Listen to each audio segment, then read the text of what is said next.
Hello et bienvenue dans l'Escalier, le podcast qui te fait gravir les marches du quartier jusqu'au succès. Moi, c'est Lamia.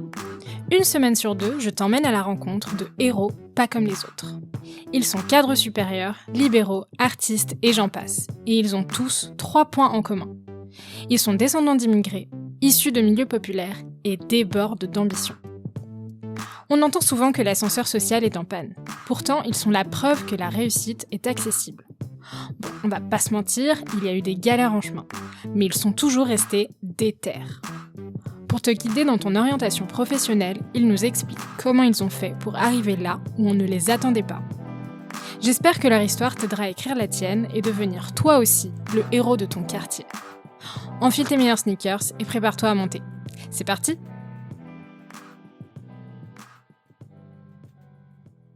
Aujourd'hui, on monte les marches avec Christelle Zeng, Chief of Staff du COO chez Microsoft France. Cette fille d'immigrés chinois, c'est un peu notre Néo. Une anomalie dans la matrice. Elle a littéralement hacké le système de reproduction sociale. Christelle a grandi dans un quartier populaire en région parisienne. C'est une vraie bosseuse. À l'école, elle est bonne élève et pendant son temps libre, elle n'hésite pas à aller filer un coup de main à ses parents. À partir de la prépa, elle se retrouve confrontée à un monde qu'elle ne connaît pas. And welcome to the Matrix. Après avoir étudié la finance en école de commerce, elle s'envole pour New York faire le job de ses rêves chez LVMH. Destination Londres, puis Paris, pour rejoindre Microsoft où elle évolue depuis 2 ans. D'ailleurs, depuis l'interview, Christelle a atteint un nouveau step, puisqu'elle a été promue Chief of Staff. Elle nous parle de sa difficulté à assumer sa double culture, son art du mimétisme et son sens de la famille. Elle n'oublie pas d'où elle vient, et ce que j'ai trouvé hyper touchant, c'est la reconnaissance dont elle fait preuve envers les sacrifices de ses parents. Je te laisse découvrir son histoire. Raconte-nous d'où tu viens, Christelle. Alors, je suis née à Paris, dans le 11e arrondissement, de 2 parents immigrés d'origine chinoise.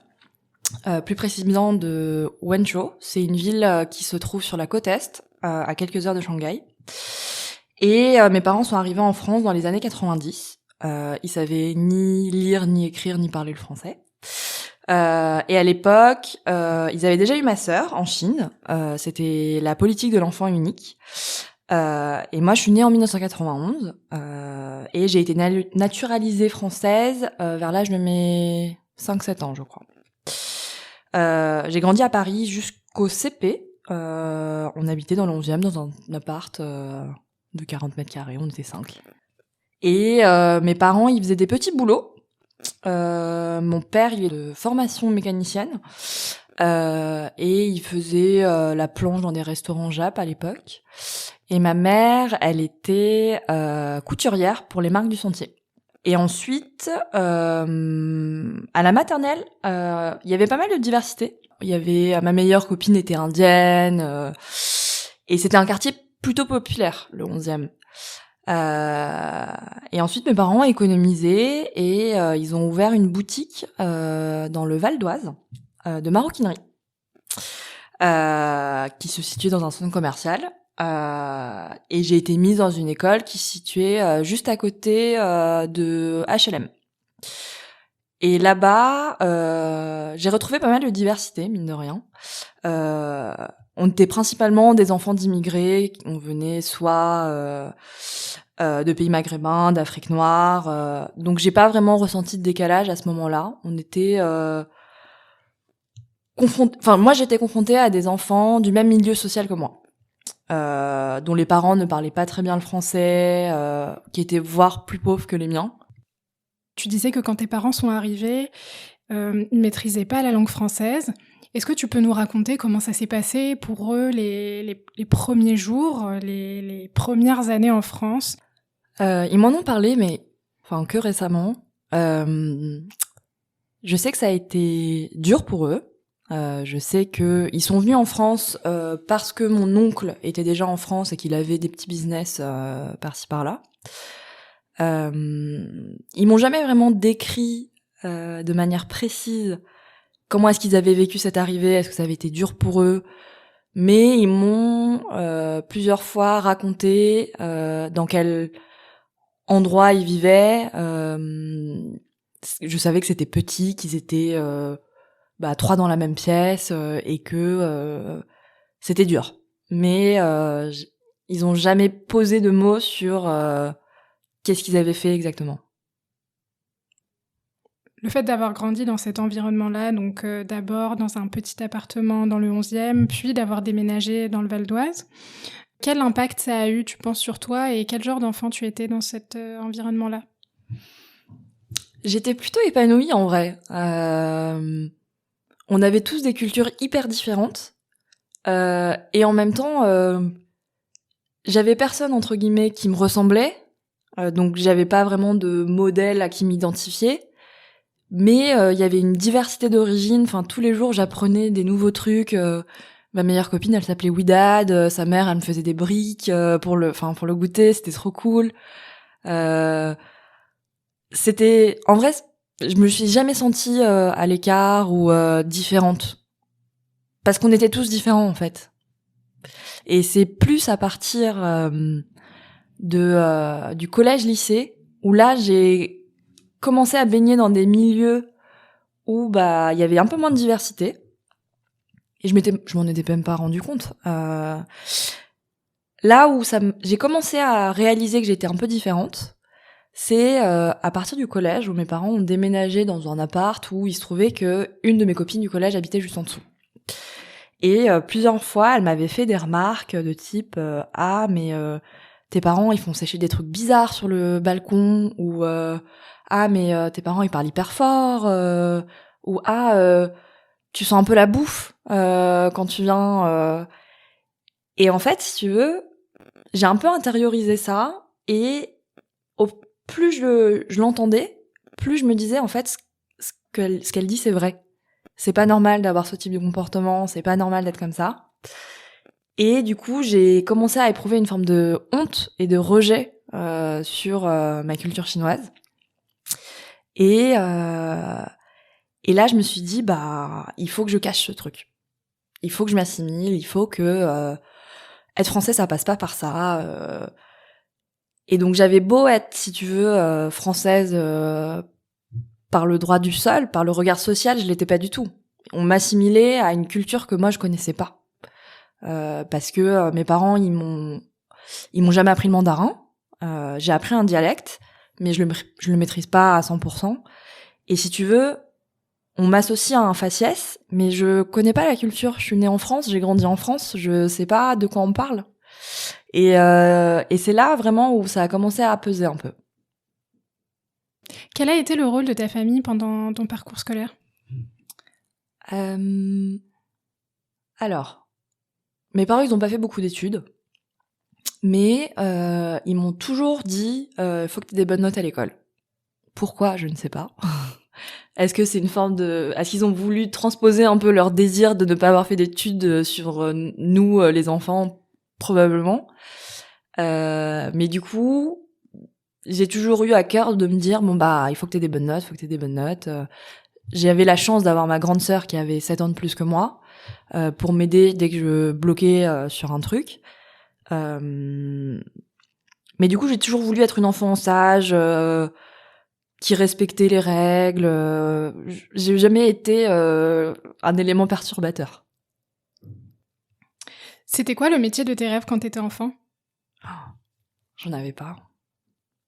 En fait, mes parents, ils m'ont toujours dit travaille bien à l'école pour gagner de l'argent. Et c'est vrai que quand tu vois tes parents galérer, porter les mêmes fringues depuis 15 ans, ma seule préoccupation, c'était d'être bonne à l'école pour me dire que j'aurais un bon job plus tard. J'ai jamais osé rêver faire un truc. Enfin, ça m'est jamais venu à l'esprit.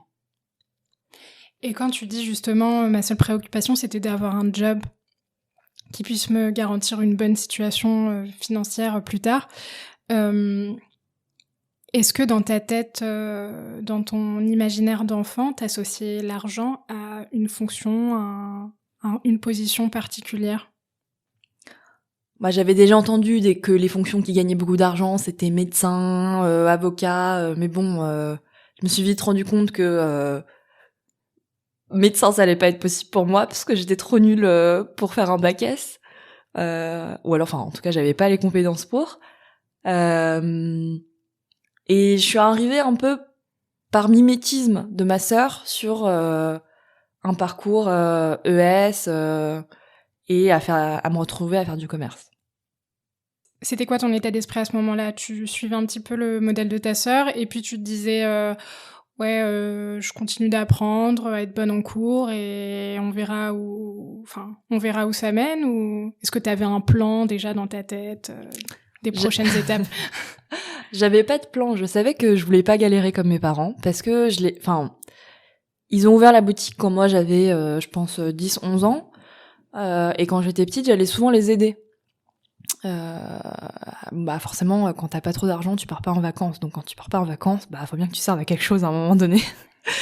et donc j'allais souvent leur filer un coup de main à la boutique parce que je parlais français et du coup je savais que c'était soit je continuais là-dedans, je suivais la trace de mes parents et en même temps je sentais bien qu'ils voulaient pas ça pour moi, soit je me butais aux études et puis je me trouvais un bon job quoi. Et j'ai eu la chance d'avoir pu suivre entre guillemets les conseils de ma sœur, qui elle avait fait un bac ES, était partie à Dauphine. Je savais que c'était possible entre guillemets pour moi, parce qu'elle l'avait fait. Si j'avais pas eu de sœur, je sais pas si je serais au même endroit aujourd'hui. Quelque part, t'as quand même eu la chance de pouvoir t'identifier à ta sœur, qui a ouvert la voie en fait pour toi. Est-ce que tu sais dans quel état d'esprit elle était ta sœur? Pas du tout. Faudrait que je lui pose la question.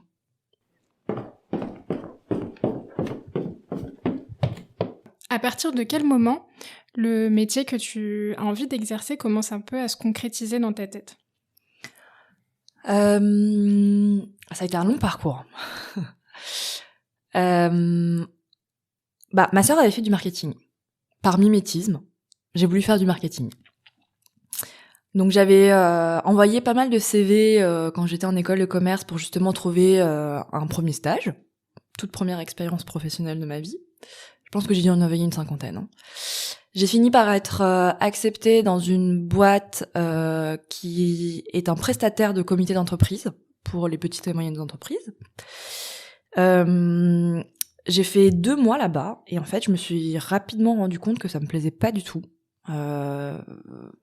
Je trouvais ça un peu pas ennuyant mais presque. Et en fait les seules tâches qui m'intéressaient vraiment c'était analyser les chiffres, voir un peu ce qui se passait. Et là je me suis dit bon, t'aimes pas ce que tu fais, tu vas pas passer 6 mois là-bas parce que j'avais signé pour un stage de 6 mois. Postule ailleurs et tu verras si ça marche. Donc j'avais postulé à plein de grosses boîtes. Par chance, Microsoft m'a répondu. Donc j'avais passé les entretiens en fait pour être business analyst. Et j'y croyais même pas. Enfin, je me suis dit qu'est-ce que Microsoft veut de moi Et là, j'ai été prise. Et je pense bien plus tard, j'avais demandé à ma manager, trop bizarre, pourquoi tu m'as pris moi? Enfin, j'avais vraiment aucune expérience comparé à tous les autres CV que tu dois recevoir des gens. Pourquoi tu m'as prise?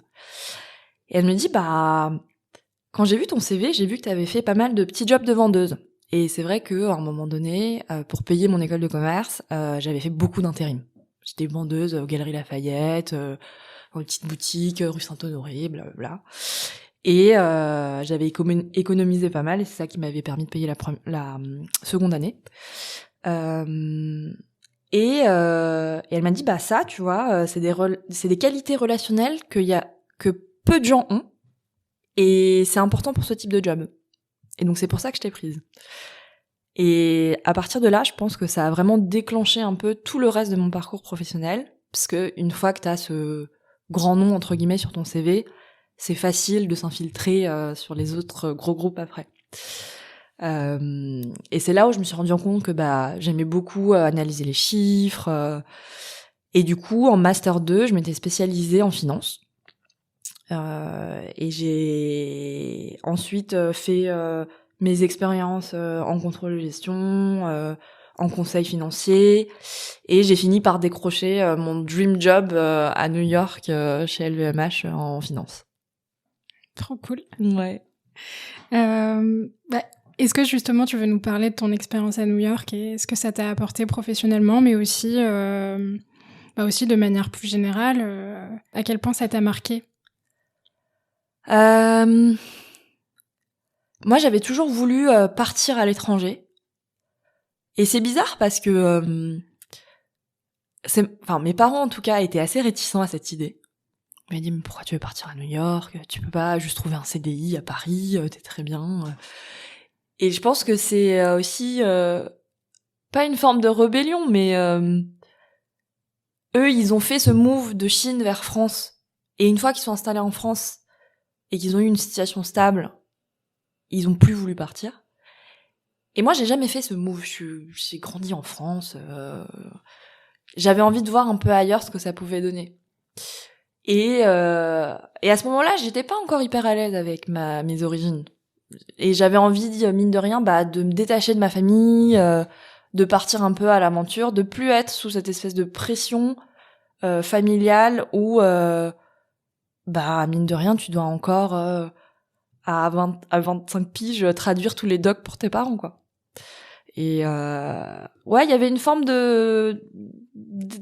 j'avais envie de m'échapper à tout ça. Et New York, ça a été incroyable. Parce que j'ai rencontré des gens qui étaient extrêmement ouverts d'esprit.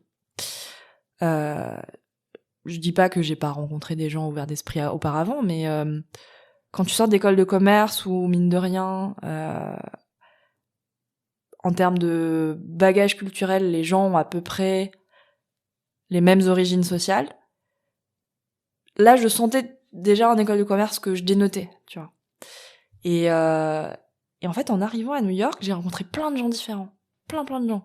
Et pas nécessairement qui venaient de milieux populaires ou d'origines différentes, mais qui étaient hyper intéressés par ma culture, d'où je venais, ce que j'avais fait. Alors que en école de commerce, t'essayes plutôt de te fondre dans la masse et de t'assimiler au maximum, de faire comme les autres. Et ouais, New York, c'était vraiment cool pour ça. À partir de quel moment tu dirais que tu t'es réconciliée en quelque sorte avec ta deuxième culture? Je sais pas si je l'ai encore fait. Je pense que je suis en process. Est-ce que c'est ce voyage à New York qui l'a enclenché? Je pense que ça l'a... J'ai commencé à me poser des questions à partir de ce moment-là. Parce que les gens s'intéressaient profondément à d'où tu viens, c'est quoi ta culture. Et je savais pas répondre. Je savais pas. Et ensuite, je suis rentrée à Paris. Après New York, j'ai passé 1 an et demi à Paris et j'ai voulu repartir. En pensant que j'allais vivre un deuxième New York à Londres. Et Londres, j'ai adoré. Mais en fait, je me suis rendu compte que j'étais loin de mes amis, j'étais loin de ma famille. Et c'est là où je me suis un peu posé des questions en me disant, est-ce que t'as fait le bon choix de repartir? Est-ce que, finalement, pourquoi t'es partie encore? Et c'est que récemment, en rencontrant en fait des gens qui, mine de rien, étaient un peu dans la même situation que moi, qui ont des origines, mais qui ont au contraire été hyper fiers de les porter. Et j'en ai pas rencontré beaucoup, pour être honnête. Et c'est là où je me suis dit, ouais, c'est con. Eux, ils sont hyper intéressés par ta culture, ils veulent savoir ce que tu bouffes. À aucun moment, ils vont te faire des remarques sur tes parents, ils font des trucs chelous. Et c'est là où je me suis dit, faut que j'arrête d'avoir honte de cette partie de moi, en fait. C'est une différence qu'il faut que je cultive. Parce que autant j'ai toujours voulu me fondre dans la masse, autant maintenant je me dis, c'est pas grave d'être différent, au contraire. Mais c'est dur à accepter. Quand tu grandis en entendant un peu des remarques racistes, tes parents ils font des trucs chelous, et puis pourquoi ils parlent pas français, et puis... Et même en grandissant dans des milieux où les gens, tu vois, ils partaient en vacances, ils allaient au ski, c'était normal pour eux. Moi j'ai découvert ça un peu en arrivant en prépa, je me suis vraiment pris une claque en arrivant en prépa. où j'ai été confrontée à un milieu social que je ne connaissais absolument pas. Autant on était beaucoup à venir de ZEP, de milieux populaires, autant il y avait toute une autre partie de la classe qui venait de Paris. Et là, quand t'entendais les gens dire bah ouais, moi là en février je pars à l'Alpe d'Huez avec mes parents, ça me fait chier. Moi je les écoute et je suis en mode bah moi j'ai jamais fait ça quoi. Je sais pas ce que c'est. Et c'est là où j'ai vraiment ressenti un espèce de décalage en mode bah peut-être qu'il faut que tu t'intègres mieux, que tu caches complètement cette partie. Enfin, je sais pas. C'est bizarre comme sensation de se dire que tu baignes dans un milieu où tu connais absolument pas les codes. Et en même temps, faut que tu les apprennes. Parce que si tu les apprends pas, tu peux pas évoluer dans ces milieux. Et ça s'est passé comment justement pour toi, cet apprentissage des codes? Ça s'est passé par refouler toute ma culture chinoise et faire énormément de mimétisme. C'est bête, hein, mais j'étais vraiment une éponge vers mes 18 ans. J'absorbais tout ce que les gens me disaient. Tout ce qui était bien et tout ce qui était moins bien. J'avais l'impression qu'il fallait absolument que je sois comme eux, que j'imite, tu vois, leur mimique. Enfin, j'allais assez loin dans ma réflexion. Parce que j'avais le sentiment de pas être légitime ici. Je me disais, mais qu'est-ce que je fous là? Enfin, je suis pas du tout comme ces gens. Et en même temps, je suis censée évoluer dans ces milieux-là. Est-ce que tu avais continué à entendre des remarques racistes? Pas vraiment directement, mais si tu veux, je le sentais sur le regard des autres que j'étais pas comme eux. Tu vois? Et même, je vivais pas les mêmes choses qu'eux. Enfin, quand on avait les vacances scolaires, tu vois, quand les gens disaient, bah, moi, je pars en vacances dans ma maison de campagne, je sais pas où, ben, moi, je zonais dans ma ville et j'allais aider mes parents à la maroquinerie. J'ai jamais fait de sport non plus, tu vois. C'est con, mais faire du sport, ça a un coût. J'ai jamais fait de musique parce que pareil, faire de la musique, ça a un coût. Et en fait, ça peut sembler risible quand on parle de somme de, je sais pas, c'est 200 € par an. Mais 200 € par an, quand tes parents ils gagnent pas d'argent, c'est énorme, quoi. Mais moi, j'ai eu de la chance que mes parents ils ont fait énormément de sacrifices quand j'étais jeune. On partait jamais en vacances. Donc en fait, si tu veux, tout l'argent économisé, il était économisé pour nous ou pour rentrer en Chine voir de la famille de temps en temps. Et donc tous les sacrifices qu'ils ont faits, ça m'a permis de faire mes études, parce que c'est eux qui m'ont payé ma première année. C'est quand même 8 000 €, tu vois, c'est énorme. Et ça s'est payé au prix de pas d'achat extravagant, pas de vacances. Et ça, c'est un truc où les gens ont eu... Enfin, mes potes ont eu vachement de mal à le comprendre.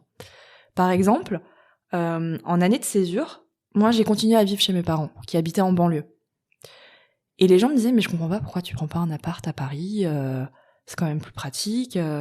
Et quand eux, ils faisaient la teuf jusqu'à je sais pas quelle heure à Paris, et que moi, j'étais obligée de rentrer par le dernier train de banlieue, tu vois, ils me faisaient la gueule un peu en mode, ah, mais t'es pas marrante, pourquoi tu rentres aussitôt? Et j'ai jamais osé dire, bah en fait, c'est juste que moi, j'ai pas cette liberté-là financière de me dire que je prends un appart et je fais la teuf. Enfin, c'est juste pas possible pour moi. Et là encore, tu sens un espèce de décalage avec les gens. Ce sens du sacrifice, est-ce que c'est quelque chose, tu penses, qui t'a conditionné et qui se reflète aujourd'hui dans tes comportements?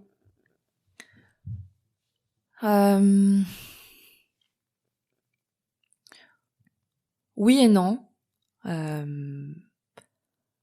En fait, je les ai tellement vus galérer, mes parents, que je m'étais dit, il faut que tu sois dans une bonne situation financière plus tard. Pour toi et pour eux. Quand tu les vois autant galérer, tu dis, tu peux pas finir comme eux. Enfin, ils ils ont fait trop de sacrifices pour que tu ne réussisses pas socialement. Et en même temps, parfois je me dis comment j'ai fait pour déjouer un peu toutes les règles de reproduction sociale, tu vois. Enfin, c'est quand même dingue. Mes parents, ils parlent pas français.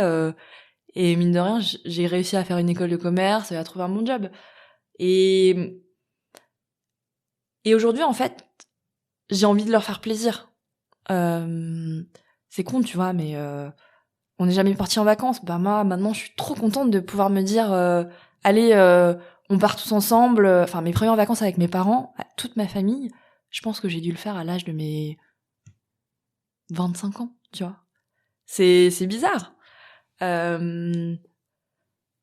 Donc, ouais, ça m'a marqué.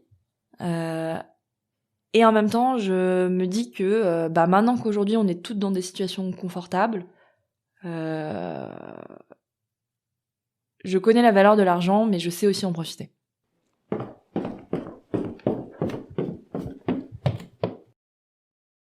Après ton passage à New York puis Londres, tu décides de rentrer en France. Tu travailles aujourd'hui chez Microsoft en Sales Operations. Est-ce que tu peux nous en dire un peu plus ? Alors, c'est un peu compliqué. C'est beaucoup de mots anglicisés pour peu de choses, je pense. Donc moi, je suis Sales Ops sur un produit cloud. Et mon métier, il consiste à driver, à insuffler de l'excellence opérationnelle chez les commerciaux. Donc en gros, j'aide les commerciaux à atteindre leurs objectifs et après, je communique les résultats au chef et on essaye d'affiner les plans d'action pour driver la stratégie qu'on a sur ce produit. Et ce que j'aime en fait dans mon métier, c'est que je suis vraiment le point de référence de plusieurs divisions.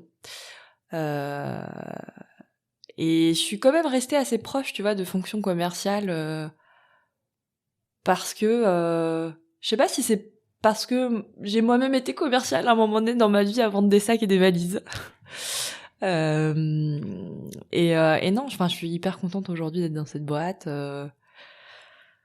C'est étonnamment hyper bienveillant. Ils ont vachement à cœur le bien-être des salariés. Tu vois, je fais partie. Microsoft est vachement engagé dans des notions de diversité.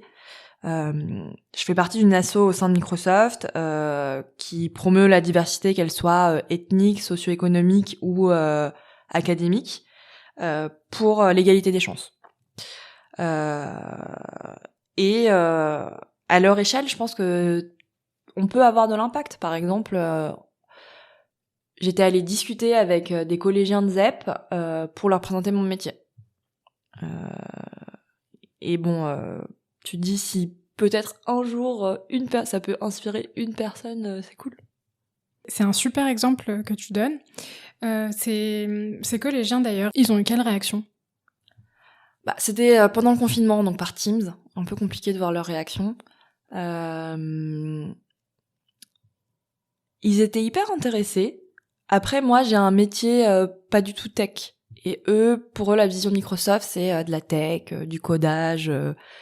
Et j'ai été hyper surprise de leur maturité technologique. Ils me parlaient de trucs, moi, je n'en ai aucune idée. Enfin, de code, de langage, de programme. Et en fait, je me suis dit, c'est cool, en fait, que des collégiens en ZEP, ça s'appelle plus ZEP d'ailleurs, je crois,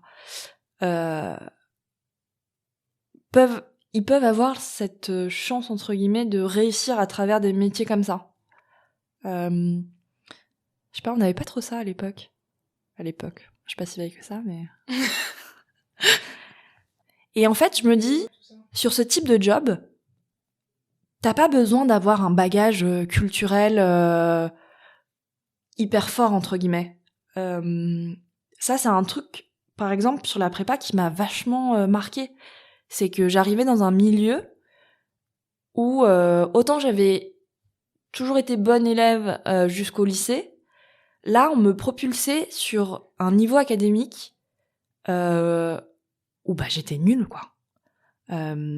Et c'est con à dire, mais je me demande si ce système de prépa, ça reproduit pas, mine de rien, une certaine forme de reproduction sociale, parce que en fait, on te confronte à des sujets, et j'ai beau avoir été bonne scolairement, j'ai pas tout ce bagage culturel derrière qui m'a permis de réussir, entre guillemets. Tu vois, on me parlait de notions socio-économiques, et en fait, on te forçait à avoir une certaine forme de réflexion à laquelle j'avais jamais été confrontée, alors que certaines personnes, dans leur milieu familial, c'est le quotidien de débattre, de parler de politique, de parler de sujets économiques. Enfin, moi, mes parents, ça, enfin non, tu vois, genre, c'était pas ça la priorité. Et puis en fait, on savait pas en parler parce que eux-mêmes n'ont pas eu cette éducation-là. Et ça, c'est un truc qui m'a toujours révoltée. Après réflexion, je me suis dit, mais c'est sur ce système complètement élitiste, tu laisses peu de chance aux gens pour réussir. Alors, moi, j'ai beaucoup aimé une petite phrase que tu as dite tout à l'heure. Tu disais justement que tu avais réussi à déjouer la reproduction sociale. C'était pas une affirmation, c'était une question. Alors moi, je te retourne la question. Est-ce que tu as une idée de comment tu as réussi à renverser le game, quoi? Le Bourdieu game. C'est... Je sais pas. C'est marrant, avec mes potes de prépa, on en parle souvent. Et moi, je me dis toujours, je suis un peu une aberration statistique. Je devrais pas être là, tu vois. Je suis pas illégitime à être ici. Enfin, statistiquement, qu'est-ce que je fous là? Et je me suis pas mal renseignée, parce que mine de rien, c'est un phénomène qui s'explique socialement. Il y a beaucoup de gens qui ont fait des thèses. Et je pense qu'il y a une partie où, comme j'avais pas de modèle asiatique auquel me référer, j'ai voulu absolument reproduire le modèle franco-français, et donc j'ai fait beaucoup de mimétisme. Et je pense que c'est ce qui m'a poussé un peu à réussir. Et en fait, je sais pas, c'est une bonne question, tu vois. Comment est-ce que je suis arrivée là? Je pense que ça doit s'expliquer par grands coups de théorie, mais moi j'ai toujours envie de dire c'est de la chance. Alors ça, c'est... Du coup, j'ai un regard extérieur, mais c'est... Certes, il y a une dose de chance, mais de ce que je vois aussi, il y a eu beaucoup de travail. Ouais, mais c'est du... J'ai pas vu ça comme du travail, c'était vraiment une envie de réussir parce que je savais que j'avais pas les mêmes chances que les autres. Et que pour réussir, il fallait que je mette les bouchées doubles. Je le savais. Mais à aucun moment dans ma tête, je me suis dit, parce que t'es une enfant d'immigrés et que tu viens de milieu populaire, tu peux pas réussir. Ça, je me la suis jamais mise, cette barrière dans ma tête. Et c'est peut-être ça, en fait, qui m'a fait réussir. Parce que, bon, bah, tant que tu te dis que t'as pas de limite, go, quoi. Et une fois, on m'a dit, en effet, dans mon éducation scolaire, non, mais toi, tu devrais partir sur un BTS. Et je dénigre pas du tout les gens qui ont fait BTS ou quoi que ce soit. Mais ces personnes-là, à ce moment-là, ont posé, je pense, une forme de jugement en se disant, bon, bah, toi, vu ton parcours et ton bagage, tu peux pas trop prétendre à des grandes études. Et c'est une prof qui m'avait dit, mais est-ce que t'avais déjà pensé à faire prépa? Parce que bon, t'as des bonnes notes, pourquoi tu tenterais pas ça? Et moi, je n'avais jamais entendu parler, tu vois, de la prépa. Ma sœur avait fait Dauphine. Je m'étais dit, vas-y, je vais postuler à Dauphine aussi. Et parce que je me suis dit, bah, ouais, je sais pas si c'est possible, mais vas-y, on va tenter. Et j'ai tenté et voilà, j'en suis là.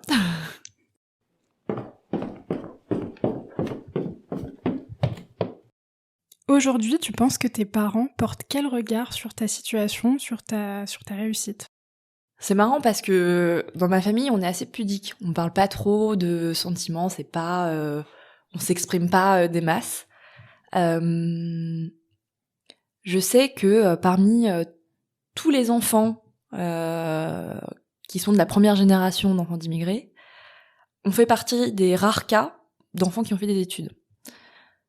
Donc, j'espère, qu'aujourd'hui, ils ont une certaine forme de fierté à nous avoir vus réussir scolairement, professionnellement, socialement. Mais on n'en a jamais discuté. Aujourd'hui, tu entretiens quel rapport avec tes origines? Et d'ailleurs, est-ce que, par exemple, tu retournes en Chine? Alors, c'est un truc que je veux faire depuis peu. J'y suis allée quelques fois dans ma vie. J'ai dû y aller, je pense, 4 fois dans ma vie. Mais du coup, ça a toujours été pour voir de la famille. Mais bon, moi, je comprenais rien. On me parlait en chinois dans la rue. Et puis après, ils se rendaient compte qu'en fait, je parlais pas chinois, même si j'avais le faciès. J'ai toujours rejeté cette partie-là. Maintenant, avec du recul et en ayant rencontré des gens qui sont hyper fiers de leurs origines, moi aussi, j'ai envie de dire que je suis fière de mon origine. Donc, je m'intéresse vachement plus à ma culture, à travers des bouquins, à travers des films. J'essaye un peu de discuter avec mes parents, mais bon, c'est compliqué. Et ouais, là, je suis toujours un peu dans cette espèce de tiraillement entre le milieu dans lequel je baigne aujourd'hui et là d'où je viens. Mais j'assume beaucoup plus. Et tu vois, par exemple, moi, dans ma culture, c'est hyper important la bouffe. Et, euh, et j'ai toujours eu un peu honte de ça, tu vois. J'invitais jamais des gens chez moi parce que j'avais hyper peur qu'ils disent ah mais c'est quoi les trucs que t'as dans les pots ici, c'est bizarre, qu'est-ce que c'est, vous mangez des trucs chelous, de toute façon vous les Chinois vous mangez des chiens, tu vois. Et et en fait j'ai rencontré pas mal de potes récemment qui sont hyper intéressés par ça, qui me demandent ah mais ça moi j'adore ça, est-ce que tu sais les faire. Et du coup ça me conforte un peu dans l'idée d'être beaucoup plus à l'aise avec ça, d'embrasser un peu cette culture. Et tu vois, par exemple, avec des potes, chaque année, on fait ce qu'on appelle un dîner international, parce qu'on vient tous de pays différents, et donc on cuisine tous un truc de notre pays. C'est con, hein, mais ça te rend un peu fier. C'est génial comme idée. Moi, en tout cas, ça me donne très faim tout ça. Tu nous cuisinerais quoi? Y a un truc que j'adore, et je me suis dit, il faut absolument que j'apprenne à le faire. C'est les dumplings. Ah ouais. Ouais.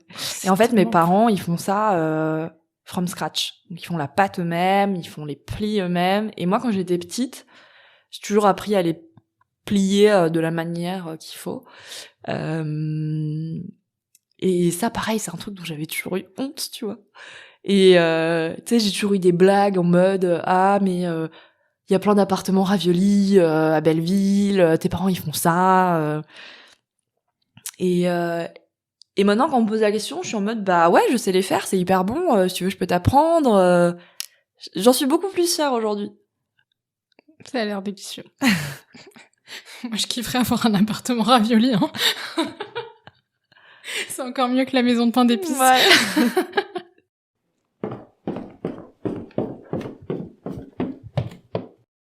C'est quoi ton rêve aujourd'hui, Christelle? Elle est dure, cette question. Mon rêve aujourd'hui, c'est de pouvoir mettre bien mes parents. Parce que je les ai trop vus galérer. Je sais pas, j'ai envie de leur offrir tout ce qu'ils ont pas pu s'offrir avant. Mais je commence, tu vois, ça y est, je commence un peu à cocher les cases. J'ai pas de rêve perso, mais si je prends un truc un peu global, j'aimerais bien un peu renverser les modèles qu'on voit aujourd'hui. Genre, moi, j'ai pas envie d'être une exception, tu vois. Je questionne un peu ce truc de méritocratie en France. À quel point est-ce qu'on arrive à favoriser l'égalité des chances? À quel point on arrive à mettre en place tout ce qu'il faut pour qu'une personne comme toi ou moi, qui vient de milieu populaire, on ait les mêmes statistiques pour réussir. Après, ça dépend comment tu définis la réussite, mais aujourd'hui, il y a trop de programmes élitistes, je sais pas, c'est un truc qui me dérange et que j'aimerais bien secouer, et justement, c'est aussi pour ça que j'ai accepté de faire ce podcast, parce que moi, quand j'étais jeune, j'avais pas de rôle modèle asiatique auquel me référer. Et je pense que c'est aussi une des raisons pour lesquelles j'ai adopté le modèle franco-français, quitte à complètement enfouir ma double culture. Et aujourd'hui, quand j'y pense, j'ai honte d'avoir eu honte de ma culture. C'est con, hein. Mais ouais, j'ai envie de me dire que les gens comme moi, plus tard, ça devienne une norme et pas juste une meuf qui s'est perdue dans les statistiques. Je voulais juste revenir sur ce que tu disais par rapport à l'assimilation. Toi, comment est-ce que tu le vis en fait Est-ce que tu te dis oh waouh, là je suis en train d'être assimilée, ou c'est une fois sortie du processus que tu te dis oh purée, je me suis fait assimiler Non, j'ai plus eu l'impression d'avoir été actrice de mon assimilation. C'est moi qui ai décidé que si je voulais réussir, j'avais besoin de m'assimiler. Et pas l'inverse. Je me suis pas fait bouffer par ce truc, entre guillemets. C'est pas parce que, en fait, avec du recul aujourd'hui, c'est pas parce que tu dois apprendre des nouveaux codes, tu dois savoir te comporter et t'adapter à un nouveau milieu que tu dois oublier d'où tu viens. Aujourd'hui, quand tu m'as posé la question justement de qu'est-ce qui a fait que t'as réussi, je pense qu'il y a de ça aussi. Si j'ai réussi, c'est parce que j'avais cette différence.